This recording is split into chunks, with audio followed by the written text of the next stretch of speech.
Hey YouTube, we've got an oldie but a goodie in the shop today. This is a 1999 Dodge Dakota. Customer complaint of a coolant smell in the cab, especially when the heater is on and the vehicle is warmed up. Pretty common thing on these trucks, especially now that they're over 20 years old. This one's 22 years old, so can't say I blame it for having a leaky heater core. But anyway, that's the job that we're doing today. It's a fairly involved one. I'd like to bring you along for the ride. So the first order of business is to have the refrigerants recovered from the air conditioning system if the vehicle is equipped with air conditioning like this truck is.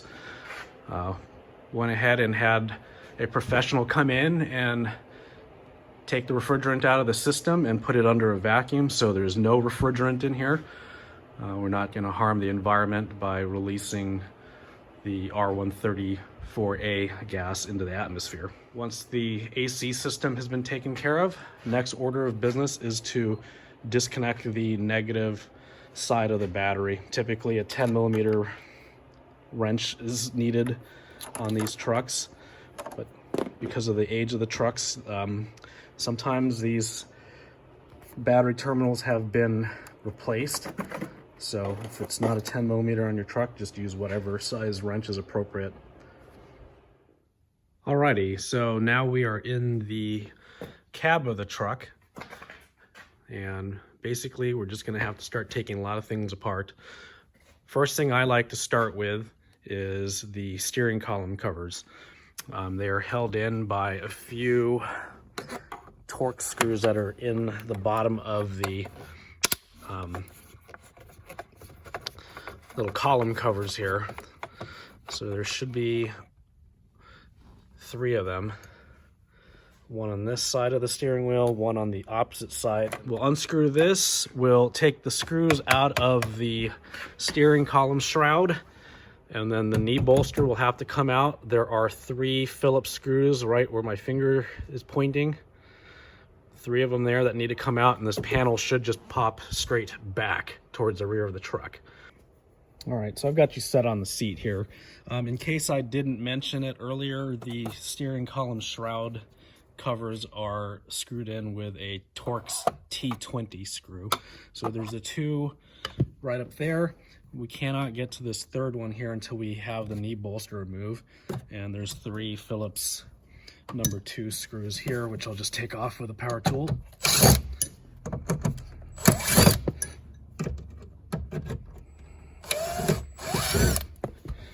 Okay, those 3 screws come off fairly easily. Now this bolster should just pop back towards the rear. There's up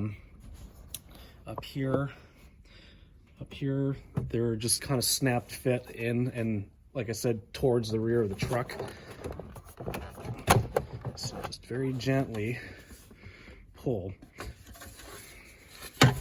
So just to illustrate, here are the pins that locate it in the dash, as well as these snap fit clips here. So you just want to pull straight out gently. All right. So now, probably just barely see it on the camera here, but there's this remaining T20 screw that holds the bottom of this steering column cover. And the reason why we're taking the steering column apart is we're going to take the steering column out, or at least drop it. And as you can see here, there's a whole ton of wires here for the multifunction switch, as well as the airbag and the ignition switch.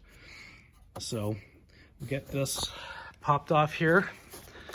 All 3 screws are removed, so this column cover should just come right off.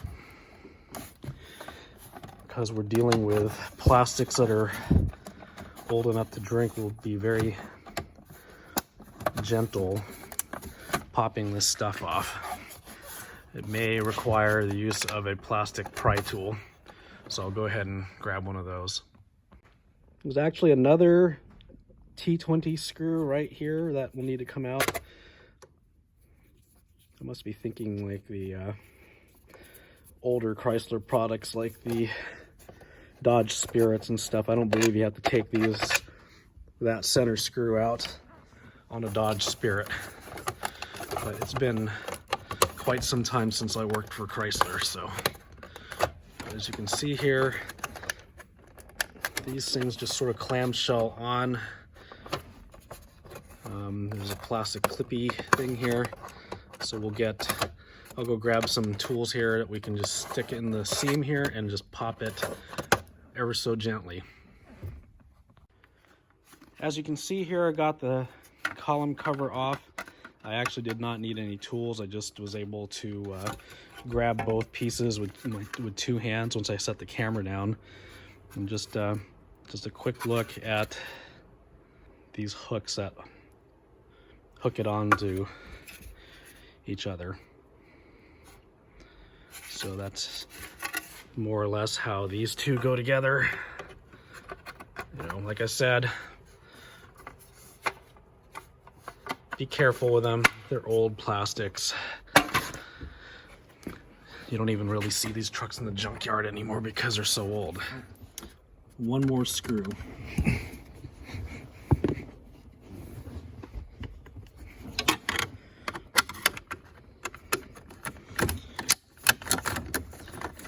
What you forget when you don't work on these things for 20 years. Okay, so that piece should come out. So this gives you access to the multifunction switch wiring as well as the ignition switch wiring, airbag wiring. We just want to have get everything unplugged so that we can eventually pull this steering column down.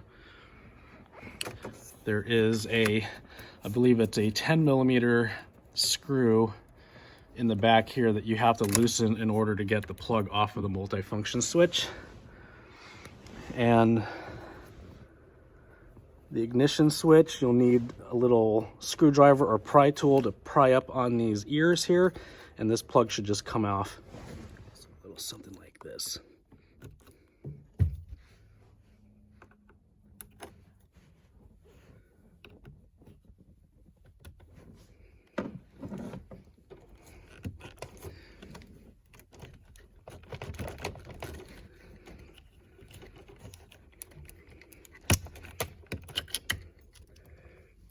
Okay.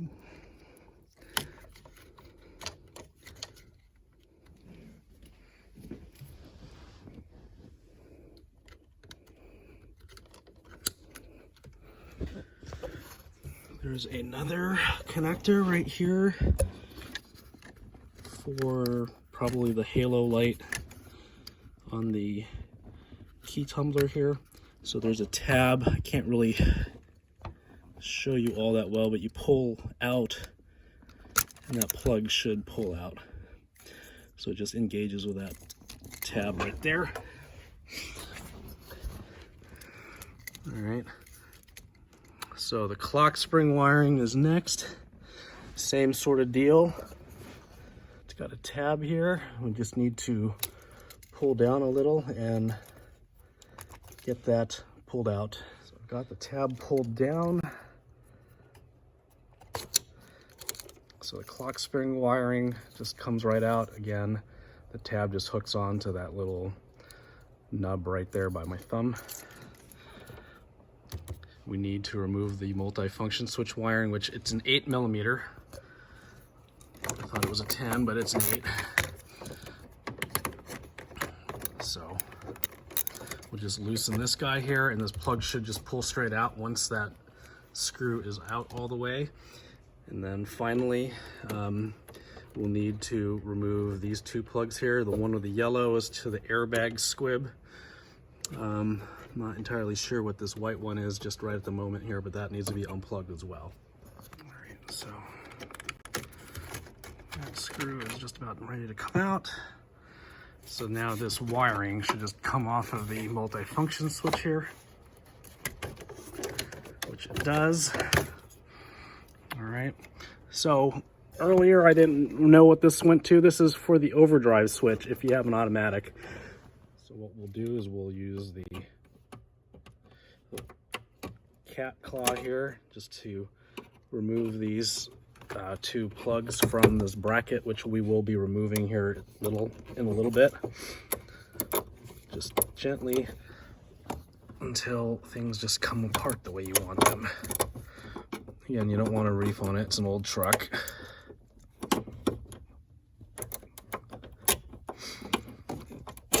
All right.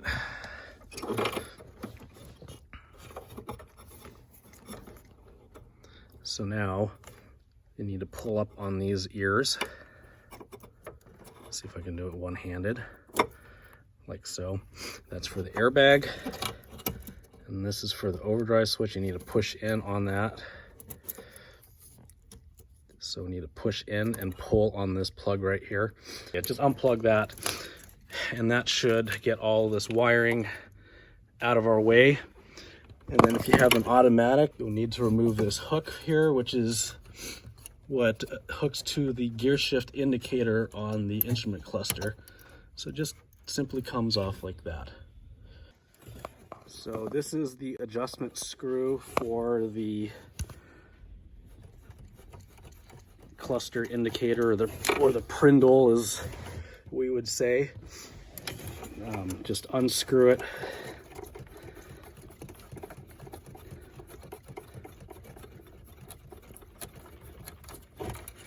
And then that'll free it from the column. As you can see here, the nylon screw comes out. We'll deal with that in a little bit, but that's it for the gear shift indicator.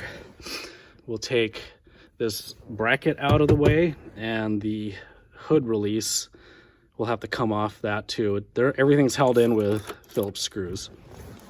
So we got the hood release off. It's held in with 2 Phillips screws, as you can see there. Now this bracket comes off, and now we have the OBD2 port here. There's ears right here and here that you could just squeeze in. I usually just squeeze one side in. Sometimes I can even do it with my thumbnail. Yep. Get one side squeezed in here, and you should just be able to slide it out. So then that gets this bracket out of your way. Put that aside. Put the wiring out of your way. So this whole job is just about getting everything out of your way. The steering column is held in with 4 bolts here, or 4 nuts, I should say. I believe those are 10mm. So I'm going to make a modification to the video for those of you who want to pull the steering column out. It makes it easier to remove the dash, so if you're by yourself, it gets the steering wheel out of the way. So we've already gone through the trouble of unplugging the ignition switch, the multifunction switch, the airbag squib, etc. The overdrive switch. I've temporarily put the steering column up under the dash with just one of these nuts. So to remove the steering column, we need to drop it down, obviously, but there is a pinch bolt here that holds the 2 sections. So we got basically we have these collapsing sections in the steering shaft here. So one side is a 15mm and the other side, I believe, is a 13mm. So what we'll do is we'll go ahead and loosen it and remove it. Once that's removed, we'll drop the steering column back down and pull it out of the intermediate section of the shaft here. Once we do that, we can then take care of the shift cable. So once we've got that pinch bolt out, we can release the steering column and remove the one nut that I left here. So I'll go ahead and do that, and we'll drop the steering column.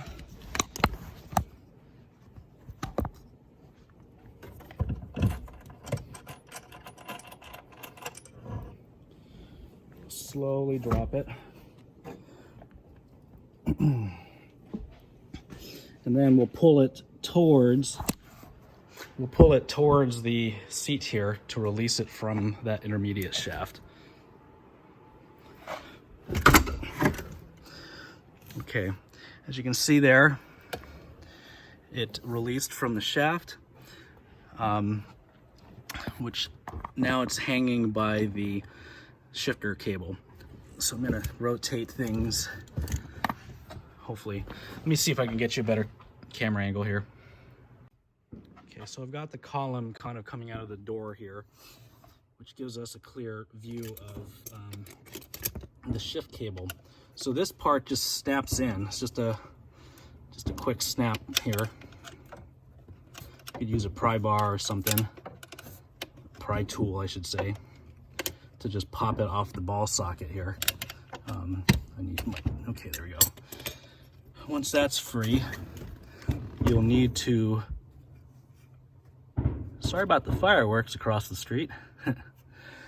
Anyway, you'll need to squeeze these two in with some pliers, some small pliers you can reach in here very easily with.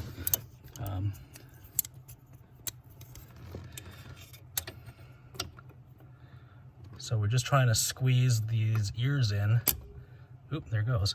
So that it can fall through the hole. All right, so now there's nothing stopping us from pulling the entire column out. As you noticed here, I use a little bit of electrical tape to keep the steering wheel more or less from turning. We don't want to ruin the clock spring here. If this steering wheel was free to go, it would just rotate until you broke the clock spring. And then you would have problems with the horn button not working, the airbag light turning on, and cruise control buttons not working, etc. So always a good idea to keep the steering wheel from rotating in relation to the steering column. We need to get these kick panels off. So to do that, just pull straight up on the sill panel here. You might need a plastic pry tool, but generally these just pry straight up. I don't even pull them all the way off. Once you get the door sills out of the way, these should pop straight back. And this one is going to go super easily because, again, these are old trucks. This kick panel, this dashboard might have actually been out before at one point. Okay, so as you see there, that's all that holds these in. There's their clips here and the weather stripping. So we'll repeat that on the other side.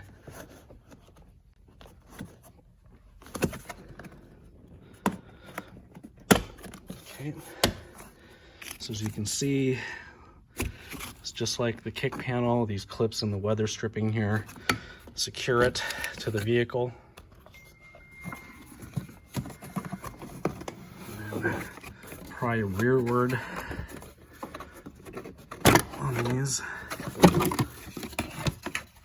Again, just try to be careful, they're old plastics. All right. So that'll get us to the ground wiring and stuff that we'll need to remove on both sides, as well as these bolts that hold the bottom corners of the dashboard to the body. We'll work on this area next. We'll have to pull the carpet from here. Just kind of pries out of the way. And you will see a bracket back here. There's a bolt here by my middle finger. I'll go ahead and get the carpet removed from the other side here. There's two more bolts that will need to be removed. So basically, we're just gonna remove this bracket here. There's a bolt on the other side too, so 4 of these guys. So I may have misspoken. There are actually 2 bolts on this side, 1 on the passenger side. As well as a ground I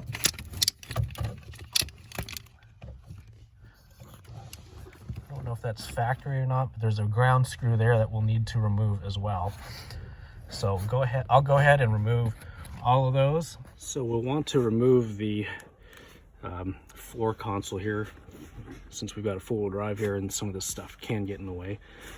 This little guy here just pops off.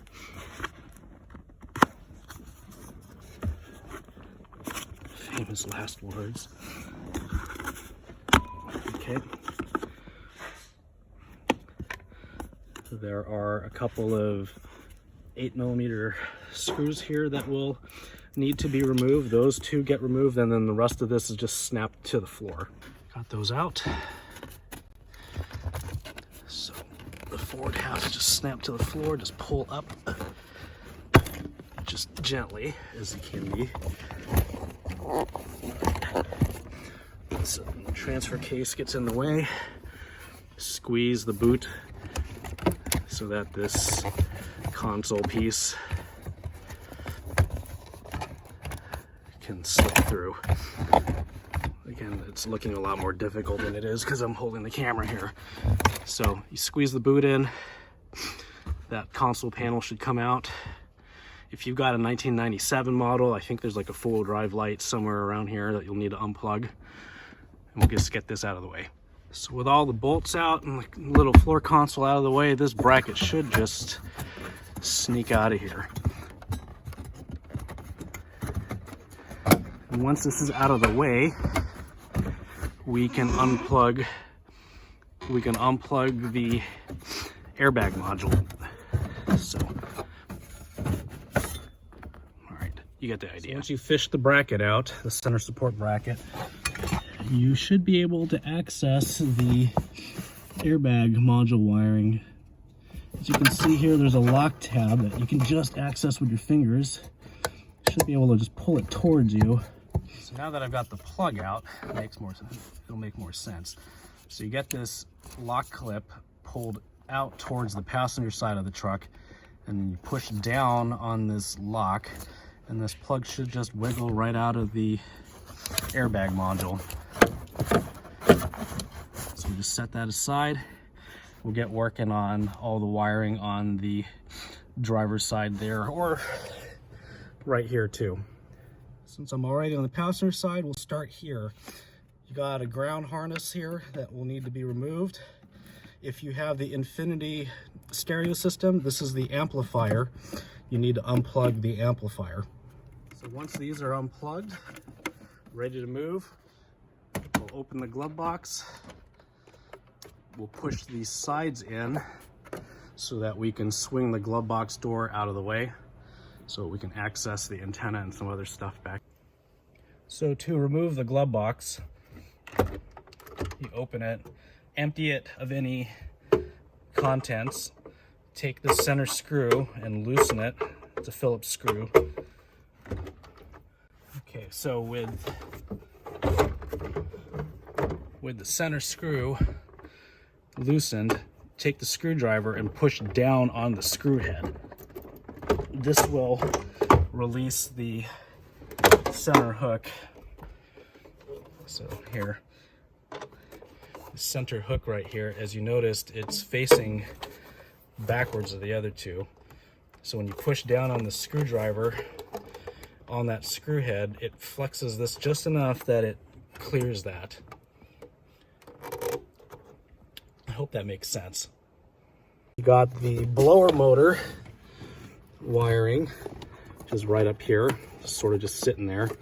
Just a push to release connector right here. So you push right in here, and then that connector should slide out. Again, much easier if you can use both hands and you're not holding a camera. So I'll just get that one off camera, not a big deal. I believe that's all we have left for wiring on this side. You can go ahead and loosen this 13mm bolt here. You do not have to take it out.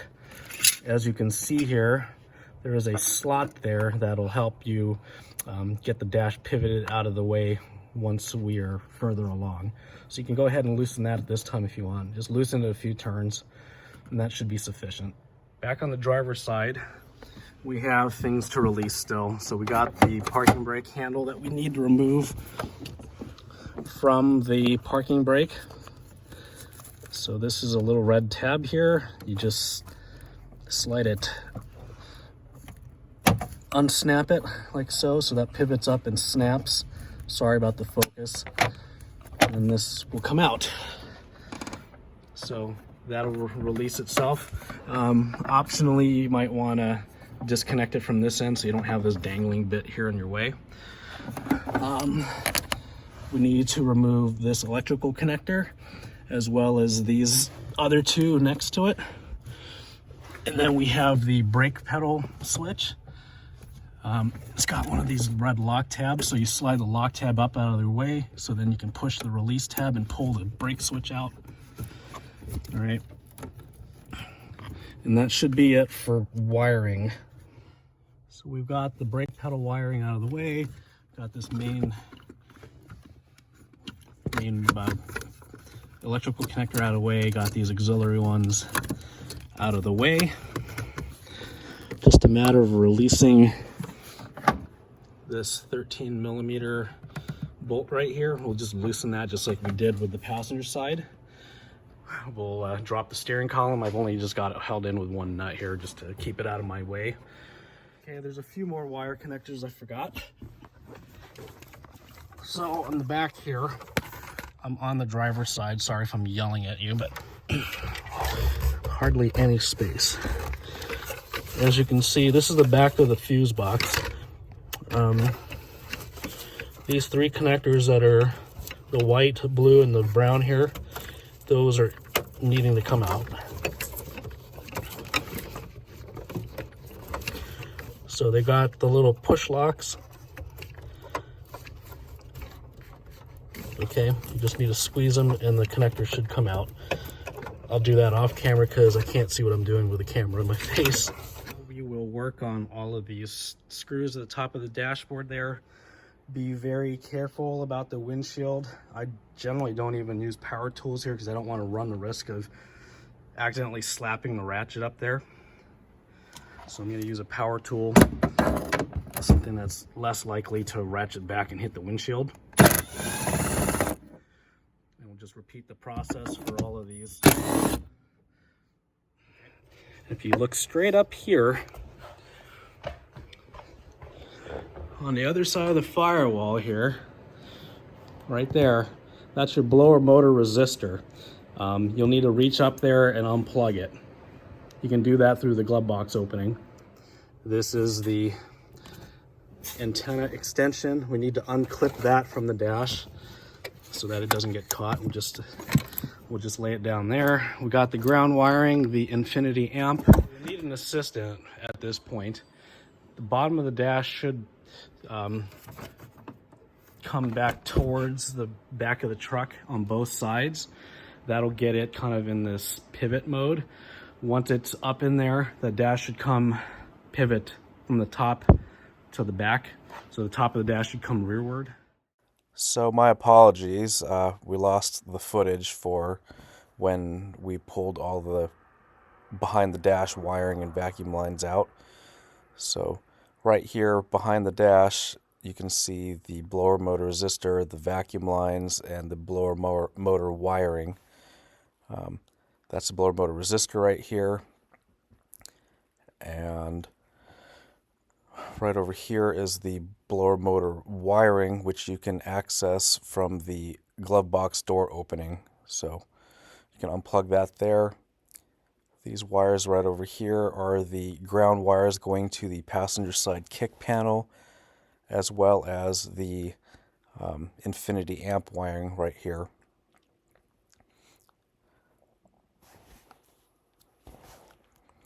Next up are the dash crossover harness plugs, which are these 2-3 plugs here in white that I'm pulling out. So those will need to be disconnected. So those get disconnected before pulling the dash out. And next footage here is the blower motor resistor wiring, so that needs to get unplugged. Here is the vacuum lines for the HVAC control panel. This is the defroster duct tubing, I guess.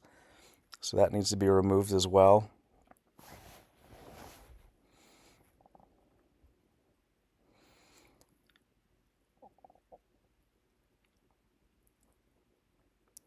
And And then lastly is the control cable for the temperature controls. The cable just runs through this clip here, like so, and it just pulls out of the clip fairly easily.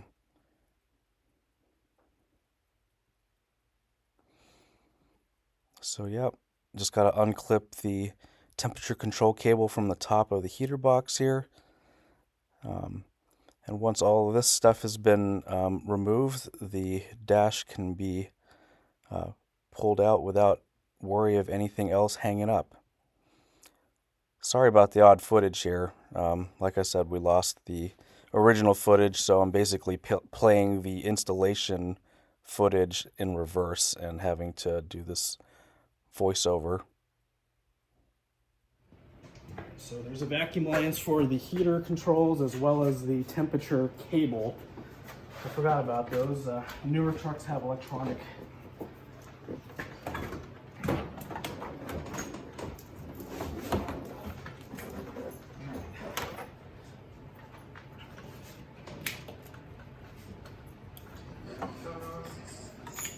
So let's see if I can